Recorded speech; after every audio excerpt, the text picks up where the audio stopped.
I think this is the more important reason, mapabawasan daw ang kanilang revenue dahil may carrying cost daw itong mga prepaid card na to. Pero kailangan din nilang ma-explain kung gaano ba kalaki ang mawawala sa kanila.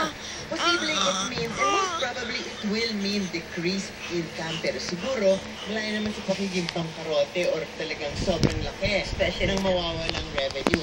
Kasi ayon naman sa mga pahayagan, halimbawa, ang income daw ng PLDT from its 64 million prepaid subscribers was 21 billion pesos last year. Billion! Siguro naman, hindi naman billion din ang carrying cost niyan. Or Globe, for example, in the first quarter of this year alone, is 16.7 billion ang kanilang na-earn from its 29.48 million prepaid subscribers.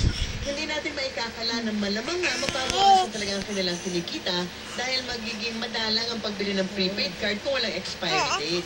Pero sa dami na mga prepaid subscribers, sa lakas gumamit ng cellphone nating mga Pilipino, I'm sure malaki pa rin ang kikitain. Bakit po? Of course, ang pinakamalakas na sa proposal na to, Tapos? ay yung mga nagbebenta ng prepaid card at yung mga may Tapos business na? ito. Pero syempre, dapat mangingibabaw sa pakanan ng mga consumers. Tapos, Kaya naman talaga ano ang mga nangyari? telephone companies, bayad na sila upfront whether or not gagamitin ang card. And more often than not, hindi naman